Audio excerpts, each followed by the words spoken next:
Hello and welcome to the Startline podcast with me, Beth Espy. This is where I talk to road racers about what it really takes to make it to the start line, from hitting enter on the entry form, preparing the bikes, finding the funding and making the dream happen. We're going to follow the journeys of riders, each with their sights set on MGP 2026.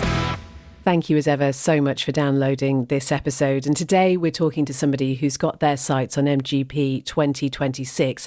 Now, at the moment, they've never actually been over to the Isle of Man, but they have literally, as we'll hear, grown up hearing stories about racing over here. And I think that's really instilled something in them.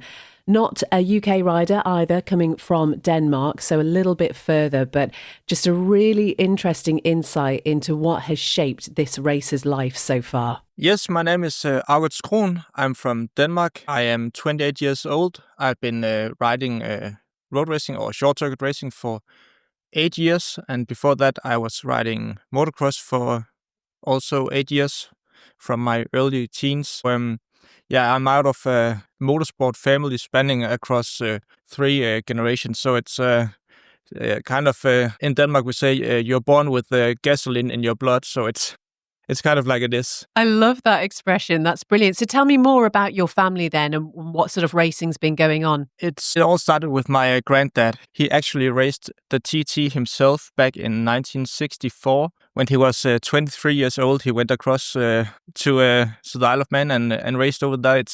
I wouldn't say it's far, but it's still a long journey back in those days to take a trip like that across all over England and across to the Isle of Man. Being 23 years old, I think he was quite an accomplishment to do so back in those days. Yeah, but he raced throughout all of his life. He also raced at the Grand Prix, and I think his best position was an 8th position in I think it was the German Grand Prix back in the 60s. He had a motorcycle shop in Aarhus in Denmark, where he was also the importer of Yamaha to Denmark. And he had a race shop at his motorcycle shop where he was selling race parts and race bikes. He didn't like to earn money off racing parts and such. So he was selling the parts and bikes at a good price, and people came far from to his place to buy bikes. He even had Joey Dunlop went to his shop and bought a TZ750 back in the day. So that's quite a funny story. That is brilliant. Oh my goodness me. Do you know what? When you sort of talked about that was not what I was expecting, but you must have grown up with these stories then. Yeah, unfortunately, I never got the possibility to meet my granddad.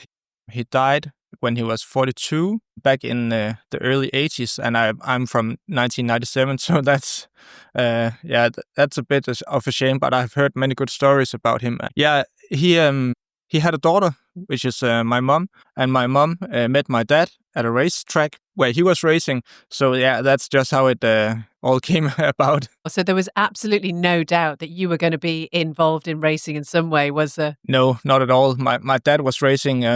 He actually raced a lot in England as well, on classic bikes. So I've been to a lot of the English circuits as well, Donington and Snetterton and Brands Hatch and Snetterton and all. I have many good memories as a child on my little bicycle in the paddocks all over Europe when he was racing. And were your parents quite happy with you being so enthusiastic about racing?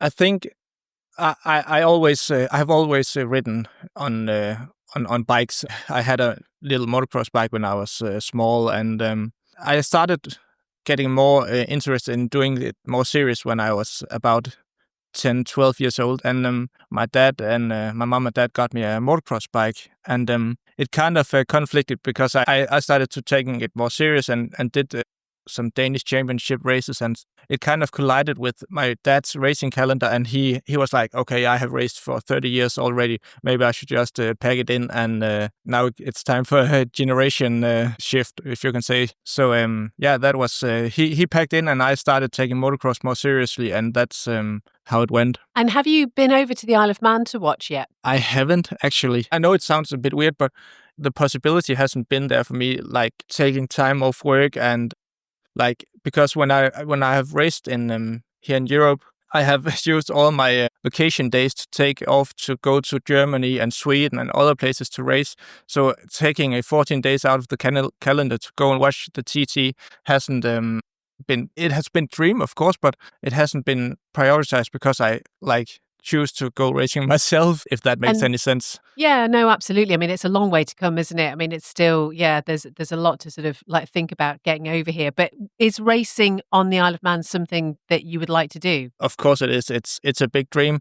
It's iconic race, and I've kind of like come to the conclusion that what is the best experiences you can have on a motorbike while racing. And I have tried a lot of things racing on short circuits, and I've come to the conclusion that the climax of motorbike racing must be racing on the Isle of Man, because everybody says that has tried it, there's nothing like it. So when do you think that will be? When do you reckon you'd be ready for that? I have submitted my interest, the expression of interest for 2026. So I'm hopeful that it will be possible. I already planned on going over in October to in a car and experience the course for the first time, but it just it didn't like life happened and it didn't come about. So I'm hopeful that I will have the possibility to travel to the island very soon. Well, that would be absolutely amazing. And yeah, just coming over here and they'll be really special for you. I know, obviously, as you said, you didn't get to meet your granddad, but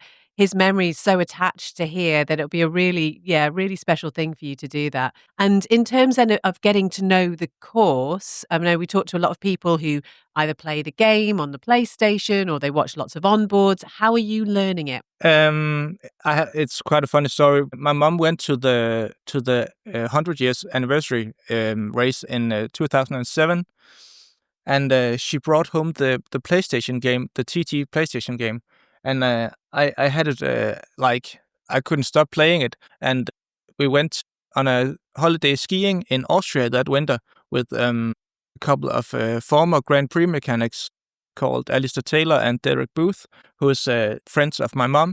And with them was a guy called Mick Chatterton. I'm sure you'll know him. He has I think it's 58 finishes around the island at the Isle of Man. And I was playing the game on the PlayStation in Austria, and he was sitting next to me, and I was the one telling him what was coming next on the course, and he was like amazed. How can a 10-year-old boy remember this course like that? So yeah, I don't think I'll have any trouble learning the course, because it's already printed in my mind. I think the most difficult thing about it is probably the undulations and the camber of the corner, and where there's drain hole and stuff like that you don't know before you ride it yourself. Wow, yeah, I can imagine that a 10-year-old would have been pretty good at that game. And if you've been doing it for that long, then that's incredible. And then when you hopefully do get accepted to come over and race here, there are the newcomers weekends, and I just wonder how that will be for you, being able to get over and do that sort of preparation. Have you got work and everything to think about as well? I'm quite fortunate that my work is I work as an aircraft technician in the Danish Air Force, and although I don't earn a lot of money off it, it gets me.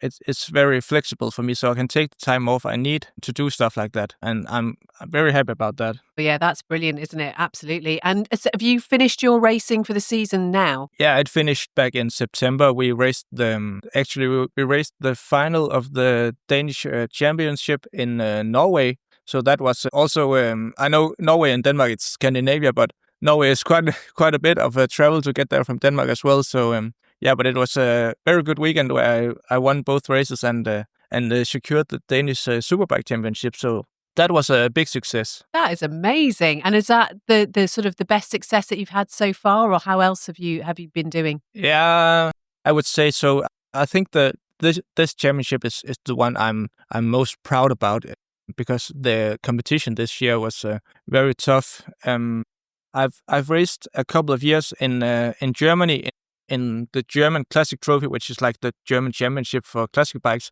where I raced in the Classic Superbike Championship. That was also a competitive championship. I raced against some really fast guys, also some former World Championship riders, and that was also very, very good.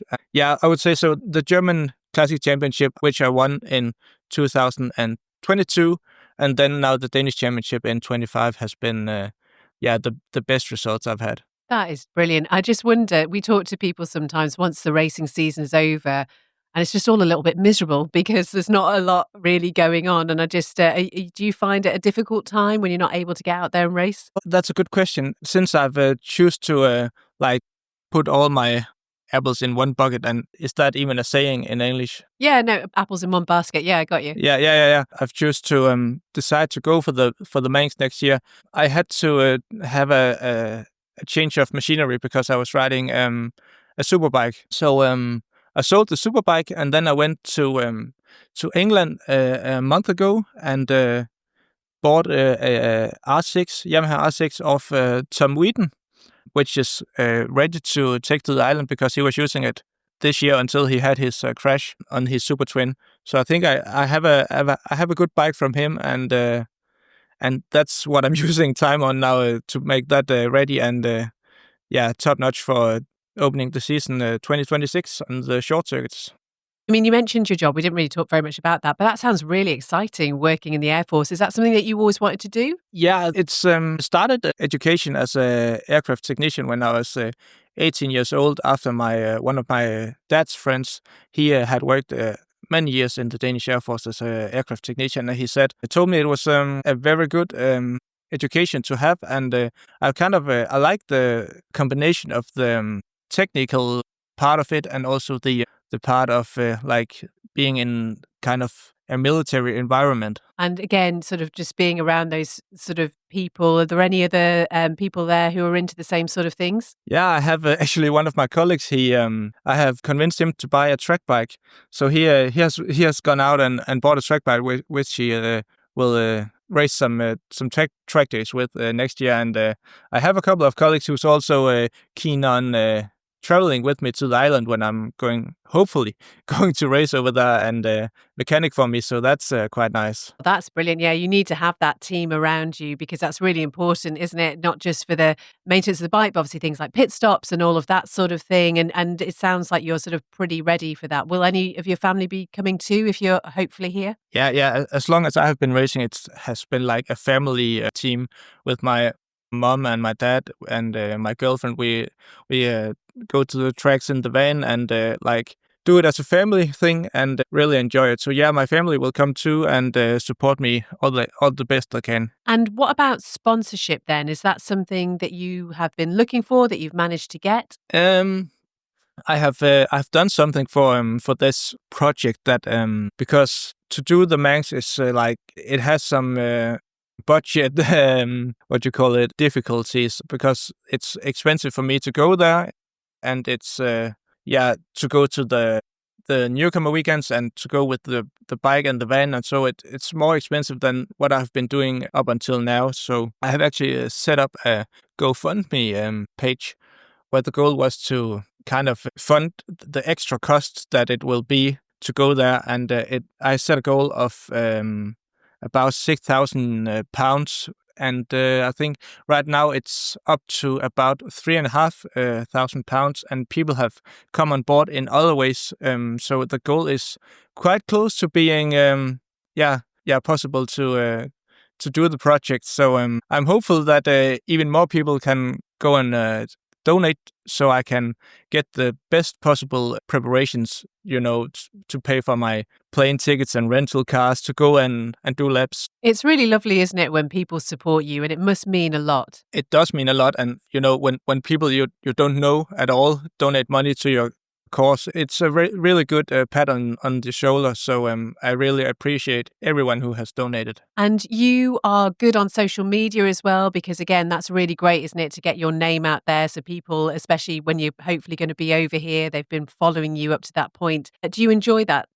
I wouldn't say I'm good at social media. I'm doing my best, and it's a part of It's not mandatory to do it, but it's really helpful when you can like promote yourself and show yourself to people and promote your sponsors in a way. And I do my best to promote the people who help me, and I appreciate everyone a lot. Are there any other races that have come over from Denmark then, apart from obviously within your own family? There has been a couple of guys doing it across the years, but it's not like that common to do road racing here in like Northern Europe or Scandinavia. If we have to do road races, it's you either have to go to the Czech Republic or to Ireland or to the north of Finland to do the Imatra. So there's not many road races to do. So it's not like that common to get the idea to now I want to go and race on the Isle of Man. But there has been a guy who has actually also been helpful in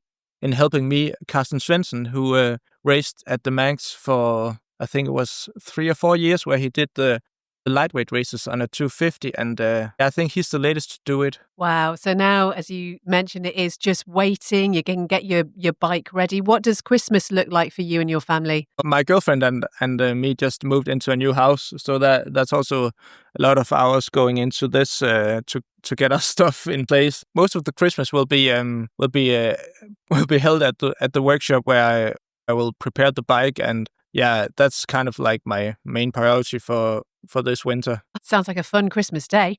Hope your girlfriend's all right with that one. Yeah, Turkey by the she'll bike. probably not be. Yeah, exactly. I don't even know if you eat turkey. Is turkey what you eat at Christmas in Denmark? Yeah, we kind of like eat a pork steak, if that's a thing in England, and then we do eat a roasted duck and brown potatoes. It's like sugar-coated potatoes and stuff like that. It's very good. Sugar-coated potatoes. Okay, we'll have to find out more about that. Yeah. It's been so good to talk to you. Just remind us where we can find you on social media. Yeah, you can find me. I have a Facebook page called August Kroon, #36, and also Instagram with the same name. I have when my granddad raced at the Manx or at the TT in 1964, he sent he wrote a letter to the local newspaper in Denmark, who published the letter where he was describing his experiences at the Isle of Man, and I've tried to translate it into English. I don't know if it's like as good as it is in Danish, but if you want to hear it, I can tell you some of it. Well, yeah, please do. That'd be amazing. Yeah. So it's written like, there are two kind of riders. Isle of Man, a magical name for riders from all over the world. And what an island. Sun over the beautiful cliffs, the treacherous rocks. The course itself, 60 kilometers long, is actually a circumference of the island. A third of it is riding in the mountains. I tried it early in the morning at 5 a.m. It left me breathless. I have traveled here to try my luck, and truly I will need both luck and fortune to truly understand the conditions. The race is unofficially divided into two groups. The factory teams, coldly calculating, keeping to themselves in expensive hotels, only appearing to practice and win. The privateers, a crowd reminiscent of nights of old tournaments. They all live in a colorful tents in a large beautiful park. A tremendously mixed crowd unfolds here. Englishmen, Germans, Italians, Frenchmen, and smaller groups from all over the world stand with their heads in their engines all day long. All night long, one hears the heavy snoring, roaring hammering, and the long howls from the big and small engines being tested. But make no mistake, behind this half-joking mask hide men who will ride hard, harder than anyone else. Men for whom life is a race and everything else is a shrug of the shoulders. It's a very special life. Jugglers, one might say. I think it's in Danish. It's a quite it paints like some pictures in your head, and I really liked that letter or that publishment in the newspaper. I think it was very great of them to publish it. What an incredible thing to have! That is it's really emotional, isn't it? Listening to it, because you can you just get that sense of just how much it meant to him, and for that to be passed down to you is just lovely. It is, and it's longer than what I read, and it's quite good. Yeah. What was your granddad's name? He was August Kroon, and he raced the lightweight TT in 1964. And I've heard that he finished 14th, but when I look up the official results, it says that he did not finish. But I don't know if the official results from back in the day was like that good. So we'll go with 14. Yeah, exactly. Oh, but thank you so much for talking to us, and we really hope you get some good news about the entry and that we'll see you over here very, very soon. And all the very best for Christmas. Enjoy your day by the bike, and we'll catch up soon. Yeah, thank you. You too. See you. August Kroon. Oh my goodness, that letter was just amazing, wasn't it? There's a lovely photograph that he sent me as well of his granddad, so I'll pop that on the social media when I share this episode. What an amazing thing. Like all of those stories, Joey Dunlop and everything, it's just brilliant. And really have everything crossed as ever for everybody in this podcast. But yeah, hopefully we'll see him here on the Isle of Man soon, and all the social media links will be in the usual places, so do give him a follow.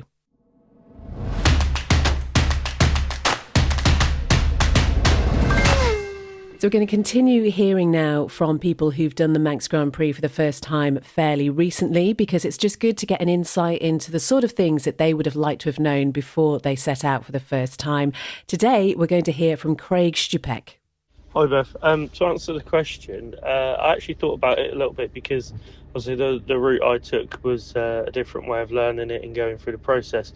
But I wish before actually getting to the island and during the process of going to the Manx, if I'd have come as a newcomer, I wish I'd have known how helpful everyone was and how easy it would be away from the racing to actually sort of get through everything. And the whole process of signing on, a lot of places it's not that easy, but at the Manx in particular, there's a lot of help. All the officials are really good, and the process, considering how difficult the course is, the process of actually getting on track, getting your kit done, getting the bike scrutinized seems daunting, but is really helpful. The officials, the locals, everyone on the island basically just sort of does everything you can to help. And I think I wish a lot of people would realise how good they are, because it would probably make their journey easier, knowing that it's not going to be you're not on your own sort of thing, and the help of other racers as well. Thank you so much to Craig there for sharing his insights after his first MGP. And I think it's really useful. I mean, I'm speaking as if I was ever going to think about doing the MGP, but if I were, I'd find it really useful, I think, hearing from people who've done it fairly recently to find out the sort of things that they wish they had known before doing it for the first time. So we're going to continue that. If you've got any insights to share, then please do get in touch. And the links to Craig's social media are on the podcast page, so do give him a follow.